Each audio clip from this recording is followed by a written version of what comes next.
So Ian, talk to us about industrial relations, which I know is not your portfolio. No, I know, thankfully. But the sort of things that David's talking about and other people are talking about in relation to all sorts of rising costs, what sort of hope can you give them as a future government? Well, as Tony Abbott has said, any changes to the industrial relations arrangements will be taken to an election. So we will announce a policy in relation to industrial relations later. And I know that's always bad news for journalists, but the reality is that there's no point in having aspirations of being in government and then spending 6 months having a fight about nothing. The coalition, like the government, is aware of these issues.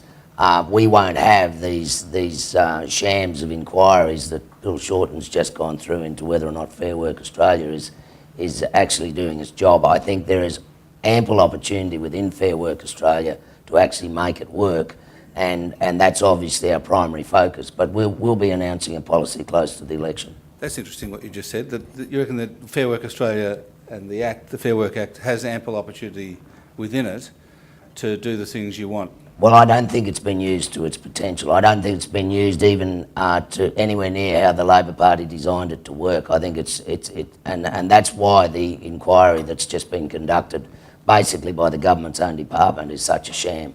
I mean, if you look at Fair Work Australia and you look at the Act, there are areas which the government has walked away from its initial decisions on. So I think that we will work within the framework that's there. Any amendments or changes to that we will take to the people so that they can decide. So we're not going to get into this fake war with Labor over what we may or may not be doing in industrial relations. I can assure everyone will know well before anything happens. Okay, but without wishing to labour the point... And I have to tell you, Alan, the scars still haven't healed on my back from work choices. I was there when it all happened. Yeah. I don't think my grandchildren will ever forget that.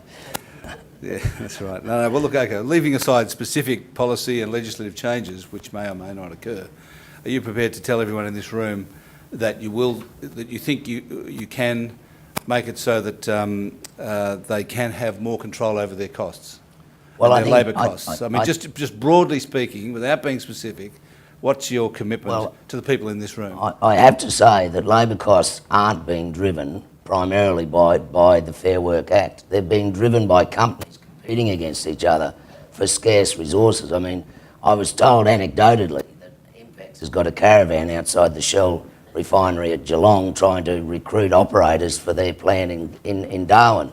And, you know, I know of an instance where a CEO in Perth lost her housekeeper, who's left her for whatever she was being paid, probably $40,000, $50,000 a year. She's now flipping burgers in Karratha for $120,000 a year now. I have to say, that's not any regulatory process that's been put in place in industrial relations. That's just good old-fashioned competition. And I think what we'll see in Australia before perhaps even a change of government is that if this charge cools off, and I mean, just let me remind you, you've got 3 multi-billion-dollar plants being built side by side by the same company in Gladstone, 3 gas plants, any one of which would have been a huge project in Australia. You've got 3 of them going on at once there. The pressure on skilled labour and its availability is what's driving wages up. And we acknowledge that that's having a massive effect.